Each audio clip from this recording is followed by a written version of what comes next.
Que tal usar animações implícitas do Flutter no seu aplicativo e deixá-lo mais interativo? Então assista o vídeo e veja como usar 5 animações implícitas em 5 minutos. Fala galera, beleza? No vídeo de hoje eu vou mostrar para vocês 5 animações implícitas para você usar no seu aplicativo Flutter, que são basicamente animações prontas por meio de widgets.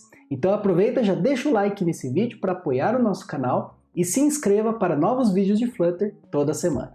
Se você quer uma animação de transição com a mudança de propriedades em um container, por exemplo, das propriedades de um estado A para o B, então você vai utilizar o Animated Container. Então vejam que eu tenho aqui um código, pessoal. Basicamente, eu tenho algumas propriedades aqui, o tapped para controlar se eu vou fazer o tapped ou não, um size aqui e uma duração. Para todas as animações eu vou usar 300 milissegundos.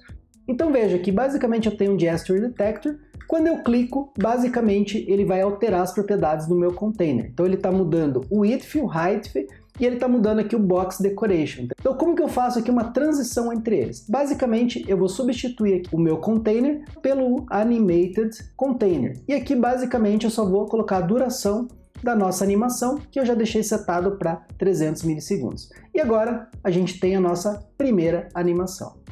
Então vamos supor que agora você tem aqui no seu container, você tem um texto e você quer, por exemplo, que quando o usuário clique nesse container, o texto, as propriedades do texto, elas também mudem dinamicamente. E a gente vai utilizar então a Animated Default Text Style. Então essa widget permite você fazer essa animação no Text Style. Então o que você vai fazer? Basicamente aqui você vai passar também a duração da animação, e aqui você vai especificar o style desse texto, que vai ser um text style. Então nesse caso eu vou alterar apenas a font size, e aqui eu vou verificar se o usuário tocou, então eu vou fazer aqui a font size padrão que eu coloquei vezes 3, caso contrário eu vou usar a própria font size. E agora ele já vai funcionar a nossa animação. Então vejam que conforme agora ele aumenta o nosso container, ele também vai aumentar o text style. Vamos supor agora que você quer fazer uma transição entre dois objetos diferentes, mas que são o mesmo tipo de objeto. Por exemplo, entre dois ícones ou entre duas imagens. Então, para isso, a gente vai usar aqui o nosso Animated Crossfade. A primeira propriedade que a gente vai usar vai ser o primeiro elemento que a gente vai mostrar. Então, nesse caso aqui, vai ser o nosso First Child. Depois a gente vai ter o nosso Second Child, que vai ser aqui o outro ícone que nós vamos usar. O que a gente também precisa? A gente precisa de um state, ou seja, o fade que a gente vai utilizar. O nosso crossfade state ele vai ser baseado aqui, a direção do fade, no tapped. Então, se o usuário não tiver tocado, então eu vou usar aqui um crossfade state.showFirst. Caso contrário, eu vou fazer um crossfade state.showSecond. E aí ele vai fazer a transição entre os dois. E por último, eu preciso da nossa duration para essa animação. Então vejam que agora, olha, conforme eu clico aqui no ícone, ele vai fazer o crossfade entre esses dois objetos.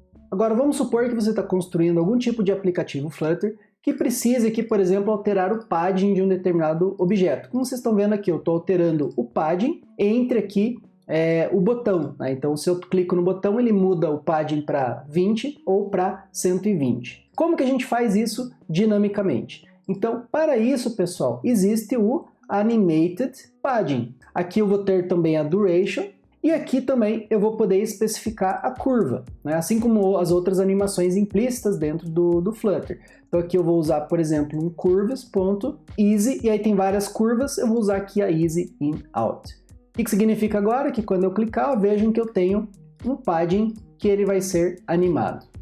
Na nossa última animação, pessoal, reparem que eu tenho aqui um container, que vocês estão vendo aqui em verde, e eu tenho um botão aqui que vai fazer, vamos dizer assim, uma espécie de toggle, e vai abrir, por exemplo, e fechar esse background. Então aqui, para esse caso, a gente pode basicamente utilizar aqui a Animated Opacity. Então você vai especificar aqui uma opacidade, baseado aqui no toggle que eu vou fazer no botão, e você também tem a duração aqui dessa animação. Então veja que eu vou mostrar o background e com isso ele vai fazer uma animação de opacidade. E se você gostou dessas dicas de animações, deixa o like aqui no vídeo para apoiar o nosso canal, compartilhe com seus colegas e eu vejo você no próximo vídeo. Até mais!